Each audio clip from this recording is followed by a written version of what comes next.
It is late, and the world is finally quiet.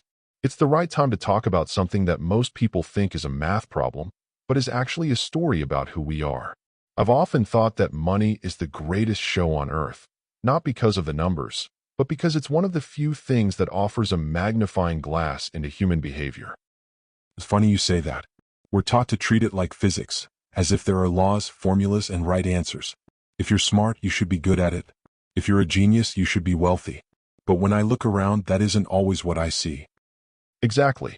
In fact, finance is one of the only fields where a person with no formal education can massively outperform someone with the best training and connections. Think about Ronald Read. He was a janitor and a gas station attendant in Vermont. He lived a quiet life, chopping firewood and driving a used car. When he died at 92, he had over $8 million. He didn't win the lottery. He just saved small amounts and let them compound for decades. And then you have the other side, the geniuses. Right. I remember a tech executive back in Los Angeles, a brilliant man who held patents for Wi-Fi components. He used to carry stacks of $100 bills and skip gold coins into the ocean just for the fun of it. He was a genius by every academic measure, but he lacked any behavioral restraint. He eventually went broke. The lesson isn't just to be more like the janitor. It's recognizing that financial success is a soft skill. A genius who loses control of their emotions can be a financial disaster, while an ordinary person with no financial education can be wealthy if they just know how to behave. So why do the smart people fail so spectacularly? Is it just ego? Ego is part of it, but it's deeper. When we deal with money, we aren't just looking at spreadsheets. We're making decisions at the dinner table, where personal history, pride, and insecurity are all scrambled together. To understand why people bury themselves in debt, you don't need to study interest rates. You need to study the history of greed and optimism. We often mistake intelligence for the ability to follow a formula, but a formula can't tell you what happens in your head when your family's future feels at risk. That brings up something that always confuses me.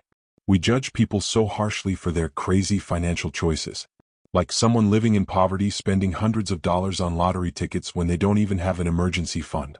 From the outside, that looks like a lack of intelligence. It looks crazy, but no one is truly crazy. We all make decisions based on our unique experiences, which make up perhaps 0.0000001% of what has happened in the world, but 80% of how we think the world works. For that person, a lottery ticket might be the only time in their life they can hold a tangible dream of the good stuff that others take for granted. They are paying for a dream, not an investment. Their view of the world was formed in a different reality than yours or mine. It's a matter of luck and risk, then? Not just the luck of the draw, but the luck of when and where you were born? Precisely. Your willingness to take a risk depends heavily on the generation you were raised in. If you grew up when the stock market was strong, you're likely to be more comfortable with stocks than someone who grew up when the market went nowhere. We are all victims of the dumb luck of our birth years. Bill Gross, the famed bond manager, admitted he probably wouldn't be where he is if he'd been born a decade earlier or later. His career just happened to perfectly align with the collapse in interest rates. It makes wealth feel much more fragile when you frame it that way. It's not just a trophy for being better. That's why the distinction between being rich and being wealthy is so vital. Rich is current income. It's the man in the car, the person driving the Ferrari to show everyone they have made it. But wealth is what you don't see. It's the options not yet taken. It's the money not spent on a car or a diamond so that you can have freedom and flexibility later. Ronald Read was wealthy, even if no one knew it. The tech executive was rich until he wasn't. I think that's where the struggle with enough comes in. If wealth is invisible, then how do you know when you have enough of it? Especially in a culture that uses money as a scorecard for status. Finding enough is the hardest financial skill because when you have no ceiling, you eventually push until you break. People risk what they have and need for what they don't have and don't need. It's a social comparison problem. If you're always looking at the person above you, the goalpost never stops moving. But money's greatest intrinsic value, its highest dividend, is the ability to do what you want, when you want, with whom you want, for as long as you want. That is the only real freedom money provides. So, if I'm hearing you correctly, our bank accounts are basically just reflections of our psychological scars, our upbringing, and our need for validation. Exactly.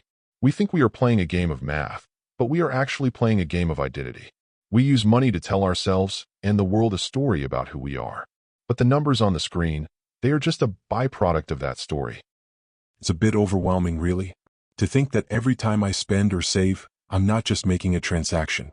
I'm casting a vote for who I think I am. Yes, and perhaps that is the quietest lesson of all. We spend our lives trying to master the market, hoping to find the secret formula or the perfect stock. But the market isn't a machine. It's just a collection of people trying to figure themselves out. I see. So the real work isn't studying the charts. No, the real work is looking in the mirror.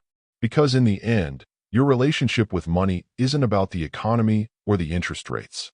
It's about your own ego, your own fears, and your own definition of what a good life actually looks like.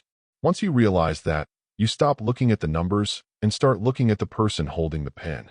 A long, thoughtful pause. This wasn't really about money. It was about you.